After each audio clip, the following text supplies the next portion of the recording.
Lena, thank you. We now want to get to the war in Israel and Gaza. More than 1,500 people have been killed since the Hamas attacks on Israel began Saturday. The White House is confirming that at least 11 U.S. citizens have died, with an unknown number of Americans still missing. Israel says its airstrikes targeted some 200 Hamas-controlled areas overnight. And the country's UN ambassador says their goal is to, quote, obliterate Hamas terrorist capabilities.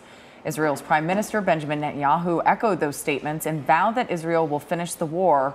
Also, Israeli officials believe between 100 to 150 people have been kidnapped in Gaza, with Hamas claiming it has more than 100 hostages. And thousands of people are fleeing the Middle East as the war between Israel and Hamas intensifies. As they land here in the United States, they're revealing stories of death and destruction while leaving some loved ones behind. KCAL News reporter Kara Finstrom is live at LAX, where many of them have just arrived. Kara.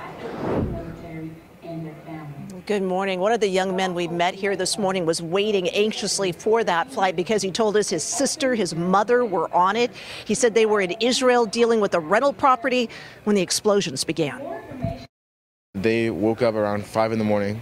They saw the Iron Dome missiles intercepting, and they said they heard a lot of noise, a lot of shouting, a lot of very scary things. And they said that when they open the door, they see people praying on the hallways, just praying for their lives because it was so deadly, so worrying. You just couldn't even picture it. Daniel there finally did get to embrace his sister and his mom, but he told us none of them can truly feel relief because they have so many loved ones still there, including his uncle, a soldier who is now fighting. That sentiment was echoed by many we spoke with, including a daughter and her mother, who is a Holocaust survivor.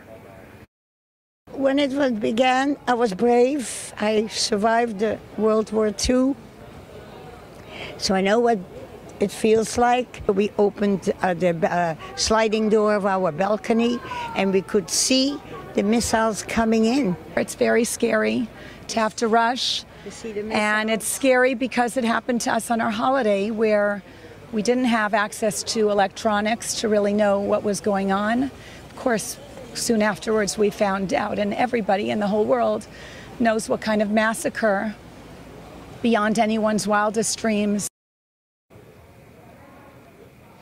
And they say they now want to work from here to help support those who have been devastated by these attacks. Just heard story after story, including two families we spoke with that left daughters, two separate families there, who are doing gap years, and kind of the mixture of emotions they're feeling coming back with their daughters still there. Back to you. Yeah, as you can imagine, for sure. Kara, thank you. CBS News Los Angeles, your local news, streaming wherever, whenever.